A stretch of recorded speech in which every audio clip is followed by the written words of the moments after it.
Speaker, I know you want to confine my remarks to 4 minutes. I will certainly do my best to do so.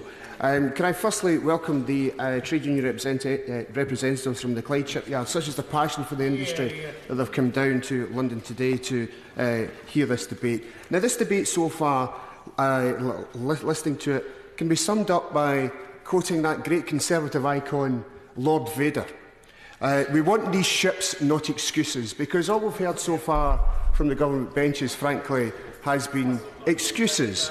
Because, well, Lord Vader is far from a socialist. If you've ever watched the films, I can only say to the honourable member from Torbay, because what we've heard today was exactly what we heard at Defence Questions on Monday, when the MPs from the opposition benches were told that the reason that fleet support ships were going to international competition was because it was in the national shipbuilding strategy, while government backbenchers were told that the weaponry, they'll make sure that the weaponry for these ships will be UK-based. Now, just let's look at the National Shipbuilding Strategy, because it's based on the Sir John Parker report. And this is what Sir John Parker's report said about the fleet support ships. There is an opportunity with the fleet support ships for UK firms to make bids and hopefully secure the contract, thus contributing further regional economic benefits to the UK. The Parker report does not recommend international competition for the fleet support ships. So it's wrong for government ministers to say that the National Shipbuilding Strategy accepted all the recommendations in the John Parker report. And frankly, we find ourselves in a position where the government are saying that there should be modular build for small frigates, but not to use that model to build fleet support ships, I just think is ludicrous. Now, the government can't have it both ways. The answer to my question on the 27th of April has been mentioned, which the range of weaponry, sensors and the arms and the close-range guns, such as the Flanox. A Flanox is a Gatling gun designed to shoot down fast anti-ship missiles, aircraft and fast attack craft.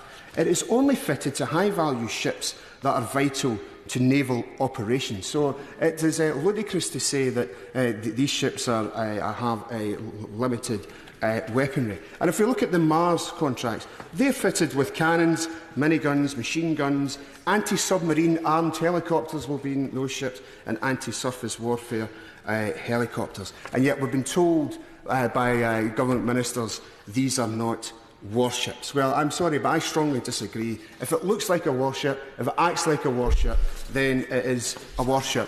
Now, sending ships to international competition only makes sense if other countries are doing so. So which other countries are putting auxiliary ships out to international competition? Is it France, or Germany, or Italy, or Spain, or the United States of America? The answer to that question is no. And the reality is, Mr Speaker, that no one treats auxiliary ships as a commercial commodity to be bought wherever, because the reality is other countries see them as important, vital ships, both for military and industrial reasons. Mr Speaker, I do want to say that I'll be supporting the motion from the opposition front bench today, and they were very clear and I think made important points about the economic benefits of these fleet support ships being built in the United Kingdom. It will keep people in work, that will bring tax and national insurance revenue, vital revenue, into the country. And I'll end again, if it looks like a warship and acts like a warship, then it's a warship, and it should be built,